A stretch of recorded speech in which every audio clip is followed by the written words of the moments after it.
एक गांव में सचिन अपने माता पिता के साथ रहता था। उसे जानवरों से बहुत प्यार था, लेकिन सचिन की माँ हमेशा सचिन को डांटती कि ये जानवरों से इतना प्यार अच्छा नहीं है। सचिन कभी भी किसी जानवर को भूखा या बीमार नहीं देख पाता था और उनकी मदद के लिए हमेशा तैयार रहता था। सचिन ने एक बिल्ली पाली थी जिसका नाम उसने लाली रखा था। सचिन लाली को बहुत लाड करता और उसके साथ ही खाना खाता। सचिन जहाँ भी जाता उस बिल्ली को साथ लेकर जाता। सचिन की माँ हमेशा कहती कि बिल्ली धोखेबाज होती है, उससे दूर रहा करो, लेकिन सचिन नहीं मानता। बिल्ली बहुत तेज और चालाक होती है और किसी भी मुसीबत को बहुत जल्दी भांप लेती है और ईमानदार भी बहुत थी। सचिन जितना लाड लाली को करता है उतना ही लाड लाली भी सचिन को करती है। एक दिन सचिन के स्कूल का टूर जाने वाला था। अब सचिन बहुत चिंता में पड़ गया। मैं लाली को कहाँ छोड़ूं? घर में तो माँ उसे खाना भी नहीं देंगी और साथ लेकर जाऊंगा तो टीचर गुस्सा होंगे। बहुत सोचने के बाद एक काम करता हूँ, इसको अपने बैग में छुपा लेता हूँ, ऐसे किसी को पता भी नहीं चलेगा। और सचिन उस लाली को बैग में छुपा लेता है और लाली को कहता है, लाली म्याऊं म्याऊं मत करना, अगर भूख लगे तो चुपके से मुझे हाथ मार देना।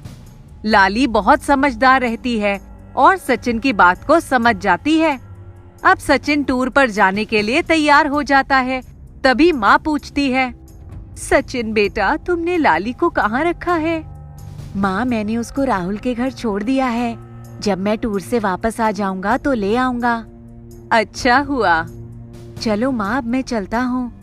ठीक है, अपना ध्यान रखना।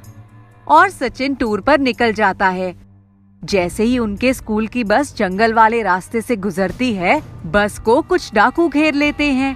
सभी बच्चे और टीचर्स डर जाते हैं।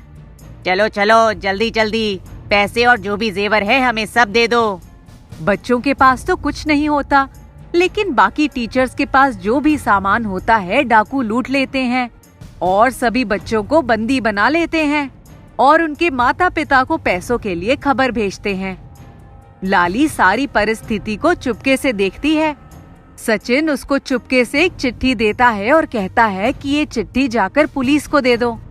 चिट्ठी में लिखा होता है कि डाकुओं ने सबको कहाँ छुपा रखा है और ऐसे रास्ते के बारे में लिखा होता है जिससे पुलिस आराम से डाकुओं को पकड़ ले। लाली वहाँ से वो चिट्ठी लेकर चली जाती है। अरे ये किसकी बिल्ली है? और ये चिट्ठी?